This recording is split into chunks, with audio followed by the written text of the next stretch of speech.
my face I figured out, and I'm gonna pop myself down in the corner here for a moment. But sorry guys, I have not started the beginning here again. Welcome. In case you're wondering, this is my first time doing a live stream and a webinar. Well, I've done live streams before, but not a full-on webinar like this, and so just getting used to some of the things. Here we go. Foundations of finance. So what we're going to be discussing today is the everything leading up to investing, and then we have a follow-up webinar that will be coming that I'll be doing in the next coming soon, probably in the next month or so, on intentional investing. But this is going to be everything leading up to investing. A little bit about myself and who I am. I'm a pastor here in Australia. I pastor the Lighthouse Pentecostal Church in Alice Springs in Central Australia. If you're ever there, if you're ever in Alice Springs, come along, visit us for service. I'm a popular investor on eToro, and it's a great platform, a great brokerage to invest with. If you're looking to start your investing journey, I can highly recommend eToro. If you have questions about eToro, let me know. Contact me in the comments below, or send me a message, and I can share my experience and everything there. I do recommend them. They're a great brokerage. I'm a financial coach, so I assist people in one-on-one with their personal finances, and then also getting their investment journey started. And I am a personal trainer at a gym here in town, and so Lassiter's Health Club. If you're in town and looking for a gym, it is a great gym, so head over to Lassiter's Health Club. And then I'm in my 30s. I have a family and little girl and my wife, and I am in my 30s. I am also vision impaired, and so you will I'm going to pop my little screen off here in a second so that you can see the full slide. Let me go ahead and do that actually, so you can see the full PowerPoint. But I am vision impaired, so you'll see me looking closely at things probably. Now you won't, because I'm off the screen. But if you do have comments or questions, please feel free to comment. I will aim to respond towards the end if I can. And if I'm unable to, due to my vision and stuff, I will in the coming week respond to any questions or comments that you may have over the coming week. So, but yes, please feel free to comment below with any questions that you have. Before we get started, I want you to know that the information in this webinar is general in nature. It is not specific to your exact needs, and so if you need exact specific help, then to your personal situation, get a financial coach, get a financial advisor, or book a session with me. Come talk with me, and we can go through your personal situation together. Again, as mentioned, please. The other thing is, please feel free to. So this is not financial advice specific to your need. This is general in nature. But please feel free to comment with any questions below. As I mentioned, I will aim to get to those in the coming week. Now let's look at what the topics are that we're going to be discussing today. We've got 5 topics of discussion. The first is how money flows, understanding the flow and the psychology of money. The second is money traps to avoid. So money traps that you want to avoid, that you don't want to step into. The third is ways to save money and get a little bit of extra money, and that leads us into effective budgeting. You'll find if you're budgeting effectively, you'll find extra cash there. And finally, for our 5th one, is planning for success. That's going to it's just one slide touching on how to plan for success, how to lay things out step by step, and leading us into our next webinar on intentional investing. And so that's where that will lead us. Understanding the flow and psychology of money. Let's dig into this, and let's take a deeper deeper look into this. Money does have a flow. It works like water. We use a lot of water terminology when we're talking about money. Currency, current, liquidity, and cash flow are just some of the terminology that's used when talking about money. We talk about the currency and how the currency is going and how things are flowing. We talk about liquidity. Um, how much cash do you have liquid to be able to access, and how liquid is a business, or how liquid is your cash that you have access to, the money that you have access to. For example, a house isn't very liquid because you've got to sell the house to get access to that money. And then cash flow, that's your flow of income versus outgo, your income coming in and your expenses going out, and how things flow. And money moves money must move, and it has a flow. If money sits still, it doesn't it doesn't end up well for the person uh, with the money if it just sits there. It needs to be movement. There needs to be movement, whether investments or some of it should be giving, some things like that. If water just sits and it doesn't flow, it begins to smell. It begins to create a stench, much some ponds, some things like that, and eventually scum will surface to the top, and all this. And the same happens with money. You'll be around some people sometimes, and if there's something off about them, chances are the money that they're managing isn't flowing properly. It's not moving. It's just sitting. There's nothing happening with it, and especially when you start talking about money and finances and things with them. And so money needs to flow. It needs to be able to move and be liquid. If you think about it, there's only three things that you can do with money. One is spend it, one is give it, and one is save it or invest it. And if you're doing all three things, that's a healthy relationship with money. You should be saving and investing. You should be giving some. You should be giving uh, and helping others. You won't have much more fun with money than giving. And you should be spending a little bit. You should be enjoying a little bit. And so those three things need to be happening with money: the saving and investing, giving, and spending. Money flows to money. This is where some of the psychology of money comes in, and it's difficult for people to grasp a hold of this. The simplest example of this is when you invest, you get dividends. Let's say you buy stock in Apple. Um, let's say you buy stock in Apple, and when you invest that stock, when you invest your money into Apple, you get dividends every 3 months or so, once a quarter. They pay you a bit of money for putting your money with them, putting your work putting some of your money with them and investing in the company. The more you put with them, the bigger you have, the more dividends you receive. So money flows to money. The more you invest, and as you invest, and this isn't an investing webinar, but it's important in the psychology of things, the more you invest, the bigger the dividends will be. And so money flows to money.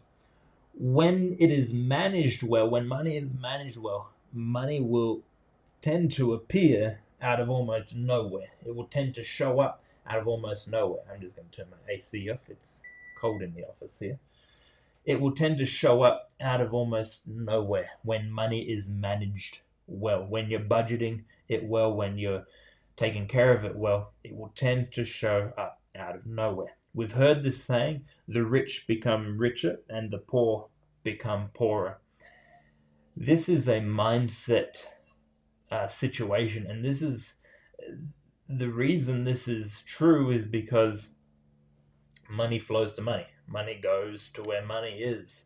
And so the trick is to get some of that. And that's what the trick is, to save some of the money. You may be earning $15 an hour, $10 an hour, $20 an hour, whatever it is, and you may not be earning too much each year. But if you say, I'll wait till I'm earning more and then I'll start saving, or I'll wait till I'm earning more and then I'll start giving some, That's the wrong attitude to have. Whatever you can now, even if it's saving $5 or $10 a week or $20 a week, whatever you have now, start saving whatever you can. Start investing, start that flow, start that movement happening, start thinking with a mindset of a wealthy person. Start thinking of that. Whatever you have now, let it flow. Give some. If you can give just a little bit, that's great, but allow it to move. Allow it to flow. Money needs to flow, and if you try to squeeze it too tight, it will you'll find you won't get the promotions. You'll find you won't get that stuff. And when you flow and when you allow it to have a current, when you allow it to move, you'll find the promotions, the things, the money will appear to you, and you'll be amazed. This comes from a verse: "The rich get richer and the poor get poorer," from Matthew 25:29. Sorry guys, I'm a pastor, so you need to know this. for unto everyone that hath shall be given, and he shall have abundance, or have a lot, have more. But from him that hath not shall be taken away even that which he hath. This comes from a parable where Jesus is sharing a parable with the disciples about a Lord who has servants, and he gives one 5 talents, and he gives one 2 talents, and he gives one 1 talent. And the one with 5 goes out and makes another 5. He uses the 5 he has and he makes another 5. The one with 2 goes out, uses the 2 he has, and he makes another 2. The one with 1 buries it in the dirt and returns the 1. And Jesus says that the Lord says it would have been better for him just to put it in the bank. And we know how shocking, until just recently, how shocking the interest rates have been on your savings accounts with banks. And so he said it would have been better just to put it in the bank and at least get interest for it. And so it is the money mindset. Whatever you have now, start letting it flow. Don't squeeze onto it too tightly. Don't dig a hole and bury it in the ground. The rich become richer and the poor become poorer is a mindset. The first rich and the first poor in that phrase is a mindset. If rich people start doing what poor people do, they will become poor. If poor people start doing what rich people do, and even though it's a couple dollars here, a couple dollars there that you're able to save, that you're able to give, that you're able to spend, you allow it to flow, it will pick up. It's amazing how powerful, a little flow in a river can turn into a mighty river if it just stays consistent and just stays steady and on track. Now let's talk about money traps to avoid. There are a lot out there that want to take your money, that want to snare your money and then trap your money. So let's talk about money traps to avoid. The first is payments. They're everywhere. A scheduled payment. Set up a subscription plan for this and a subscription plan for that. And be careful of payments. Manage and organize where your money is going and where it's flowing. Be careful of things like Afterpay, Zip Pay, credit cards, and subscriptions. These are things that you need to really be careful of. Then there are the big ones like car payments. We're going to talk a little bit about that. Car payments. And then these eat at your cash flow. You've heard me mention cash flow earlier. These things eat at your cash flow, and all of a sudden, all your money is going out. It says it's only $10 a week, but you get 4 of those or 5 of those, and it's $40-$50 a week. And all of a sudden, you've got money going here, money going there, and it's all lent into that spending category, and there's not enough saving or giving. Understand there needs to be all 3. And so be careful of these subscriptions, because it will eat away. It may only be a few bucks, but it will eat away at your cash flow. Think about it. $20 a month doesn't sound like a lot, but Over a year, it's $240 a year. Over 10 years, that's going to be $2,400. And then when you put that, if you had invested it, when you do that calculations, it's terrifying. So be careful of payments. Now let's look at the big one, the car payment. The average car payment in Australia is $667 per month. That's 600. That's an opportunity cost. You could be putting that money elsewhere. Let's say you invest this money, right? Let's say you get a car that you pay cash for, and you invest the $667 at an average return of 10%, which you can get in an S&P 500 or anything like that. Over 30 years, you're going to end up with about $1.5 million. That's what your car costs. And you say, well, it's just a 7-year plan. If you get caught in this trap, and I've seen it happen a lot, you'll, at the end of the 7 years, you'll upgrade your car. You'll get a new car. 7 years is a long time, and they come out with a lot of nice new stuff over 7 years. And so they'll try and get you upgrading. They'll say, hey, bring in your old model. It's 3-4 years old now. Bring in your old model, get this new model. And they know, yep, we're losing the last 2-3 years, but we're tying them down for another 7 years from the current date.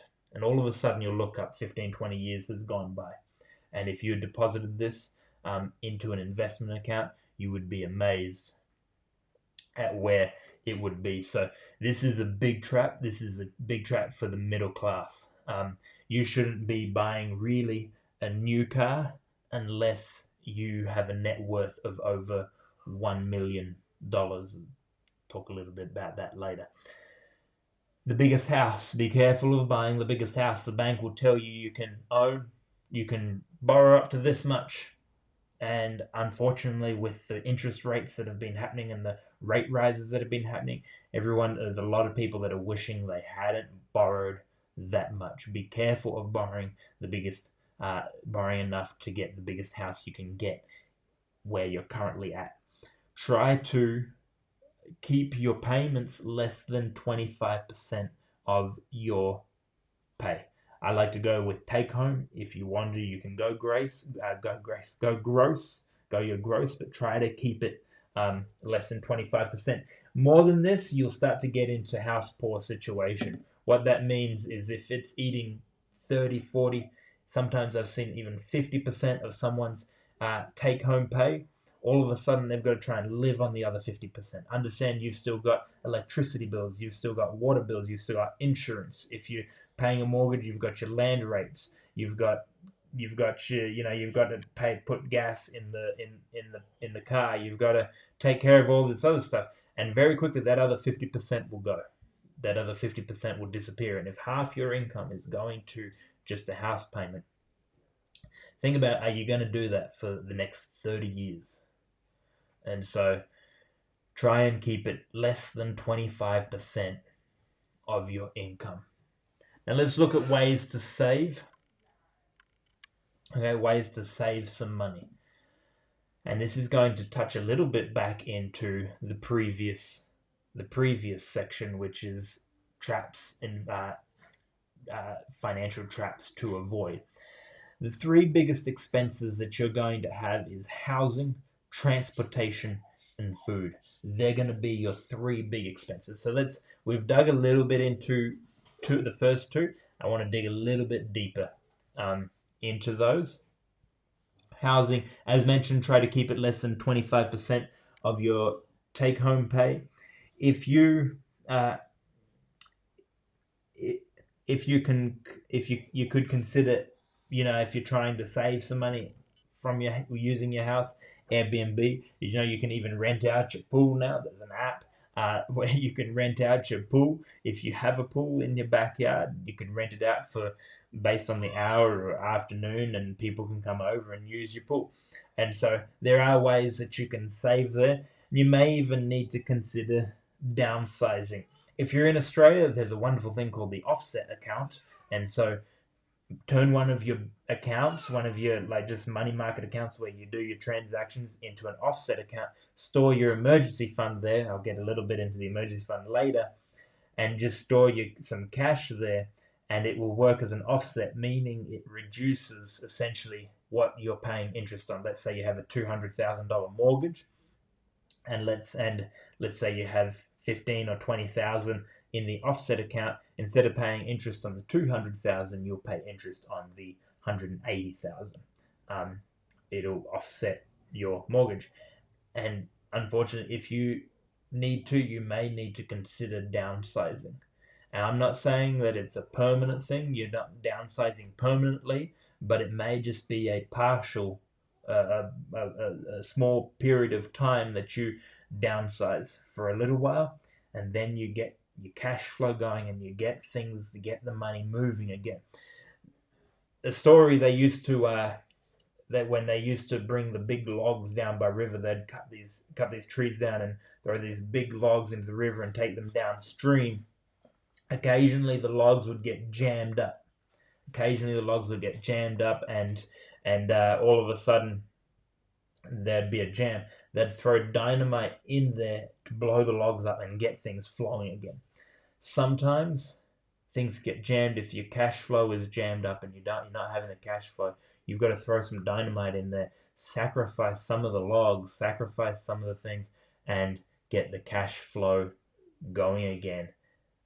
The next thing is food. Food is a big expense. Make sure you minimize eating out. Eating out is going to cost you about 3 times more than eating at home.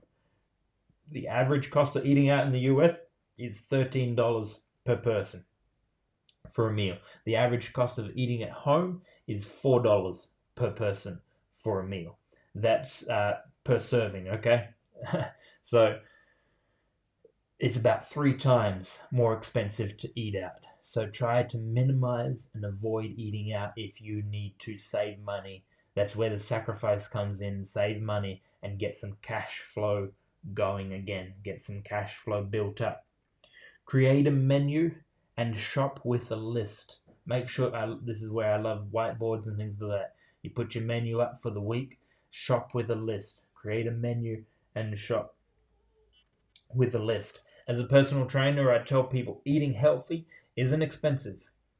Eating unhealthy isn't expensive. So eating healthy is cheap and eating unhealthy is cheap. But trying to do both, that's when it becomes expensive. Trying to eat healthy and unhealthily, that becomes expensive. So both are cheap. You can do one or the other. But if you try to do both, you're going to find it is expensive. So shop with a list, shop with a menu, go to the store with a plan, and make sure the plan is you stick to the plan. Transportation. Avoid a car payment at all costs. You've seen how much a car payment costs. Buy good second-hand cars. You really should only buy a new car if your net worth is over $1 million. This isn't if you make $1 million a year. This is if all your assets and everything you own minus everything you owe is over $1 million. Then you can consider. You probably won't, and many millionaires don't, but you could consider buying a new car because your net worth can take the hit once you drive over that speed bump off the parking lot. But if you're under $1 million, your net worth can't take that kind of hit. It can't take a hit of buying a new car. And as I say for ourselves, if you buy a new car, it should be cash. Use cash. No payments. Avoid payments at all costs. So no payments. It eats up way too much of your cash flow. And you saw the cost if you were to invest that later. Really quickly, if you have a car that you're upside down in or underwater in, few different phrases there. How to sell a car that you owe more than what it's worth. Let's say you have a car, you owe $20,000 on it, and it's worth $15,000. Go to your bank and borrow the extra $5,000 plus an extra maybe $3,000 or $4,000. Okay, I'll explain all that in a moment. So you may borrow, let's say, $7,000 from your bank. then sell your car for 15,000. You now have 7,000 as a personal loan to the bank. Take a couple thousand of that to buy a new car and then pay that loan off. Okay, to buy a new car and then pay that loan off. The other option is, for when I say new car, I mean new second-hand car. The other option is to save the money, to save it and to save the money and to for another car, and then purchase another car, save the difference if you want to, and then sell the car. So they're your two options to go there. It depends on how much of a difference, how quickly you want to move that debt. But by doing that, you're moving $15,000 worth of debt.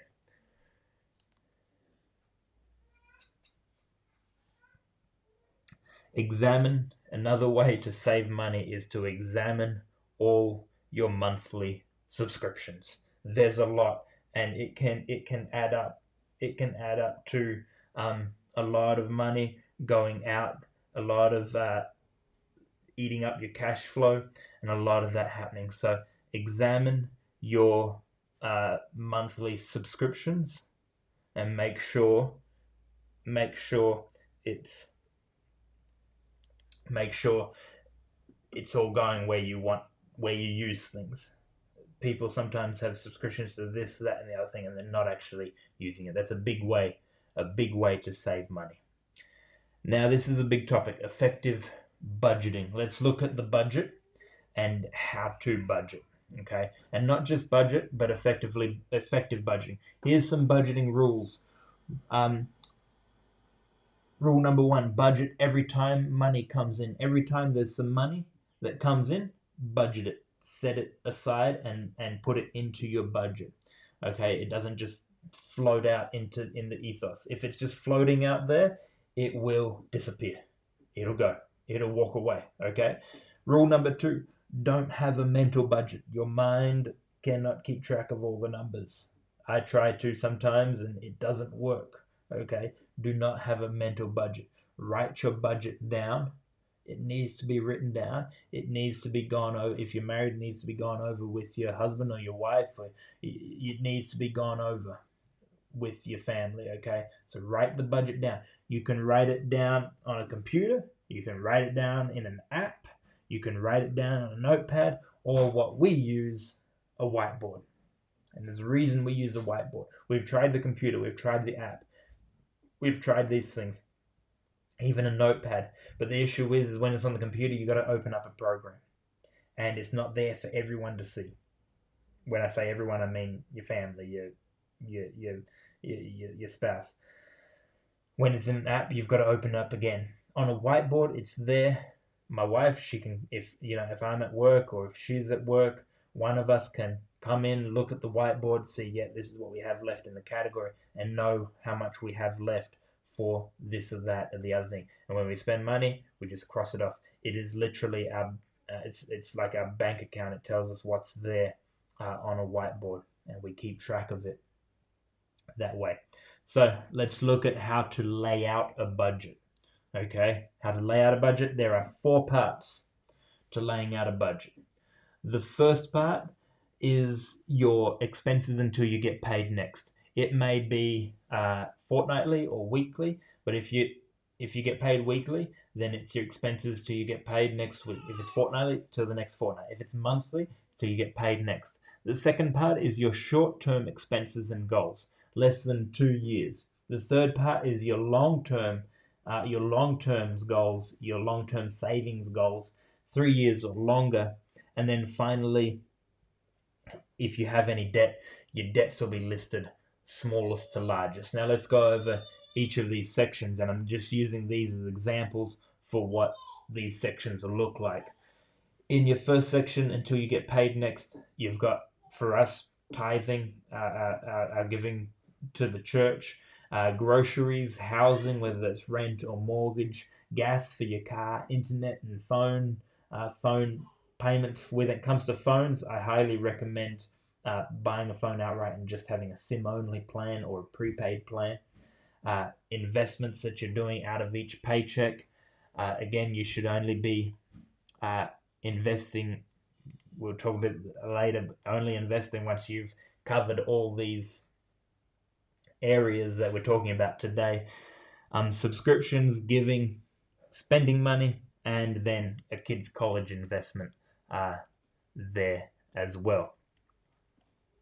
So that's your first part. That's kind of your fortnightly things. You may also have things like electricity in there. It depends on if your electricity is monthly or if it's quarterly, every 3 months. You may want to save up for your electricity bill. That's why I've put it kind of in this next section here. Utilities, you may want to save up for your utilities if it's a big bill and you can't fit it into, and you can't pay it in one income cycle. Put it in this section. Your utilities, travel plans, save for your travel, save for your trips.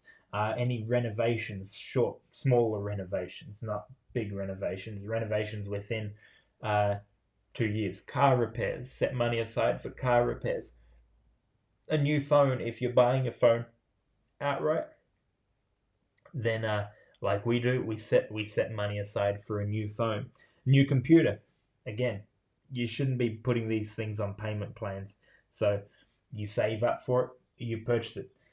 If you have debt, consumer debt, other than your mortgage, then you should only be covering your expenses until you get that debt paid off and free up the cash flow. And then you save for things like a new computer, new phone, your travel, renovations, things that aren't emergencies, okay? That aren't emergencies. We're going to dig a little bit into how to lay all that out. And then third part is your long-term savings goals. Now, if you have debt, you shouldn't be having, you won't have this category. The long-term savings goals is things like a car upgrade, big renovations, a house upgrade, and international trips or something like that.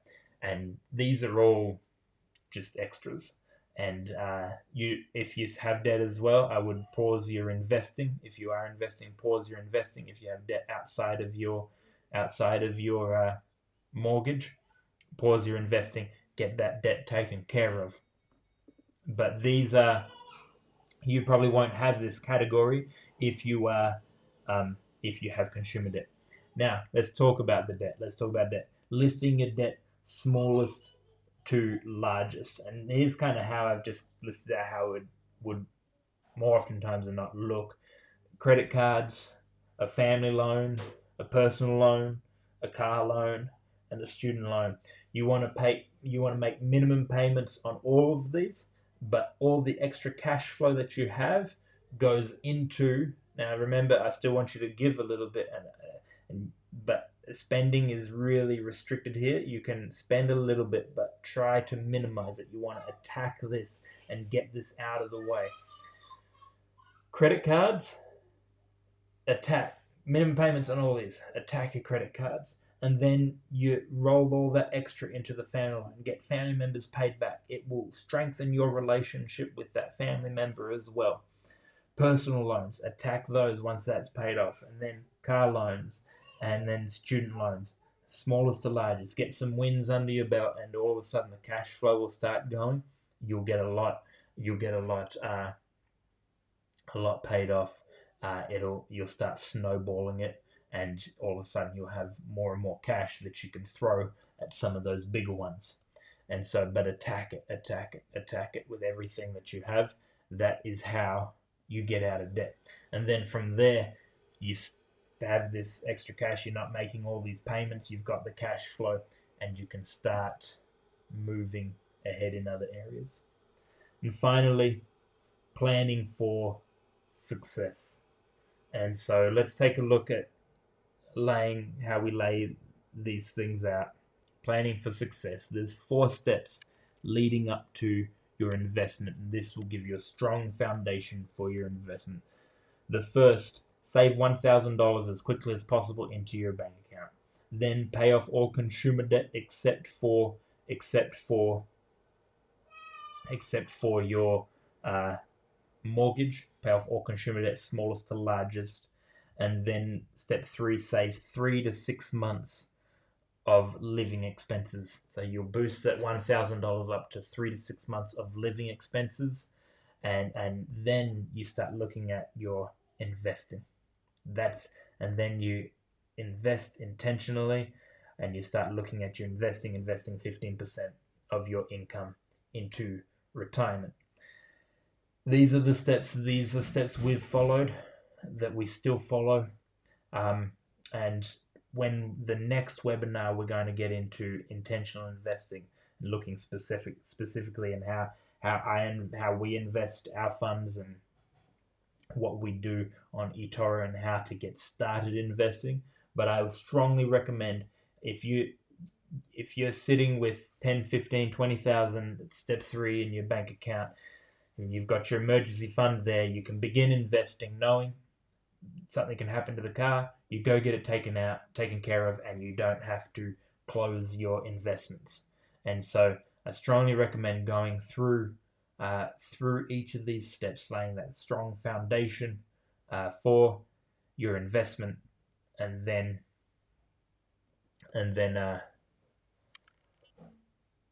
moving forward from there.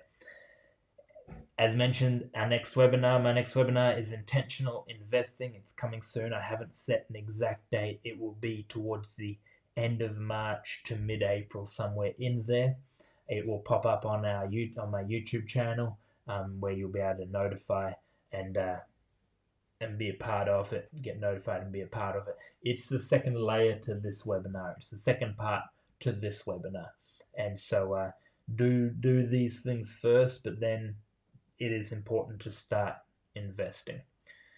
If you haven't subscribed already to my YouTube channel, I would love for you to subscribe. We put up shorts, quite a few throughout the week, letting people know what's going on in the stock market, giving personal finance recommendations and tips, and just general financial support as we go along the way. And I want to thank you for joining me here today. Please feel free to comment below. I will reply to as many comments as I can. But thank you for joining me here today. I'm going to jump on camera here real quick. Thank you for joining me here and for being part of this webinar. And if you have questions, like I mentioned, please comment below.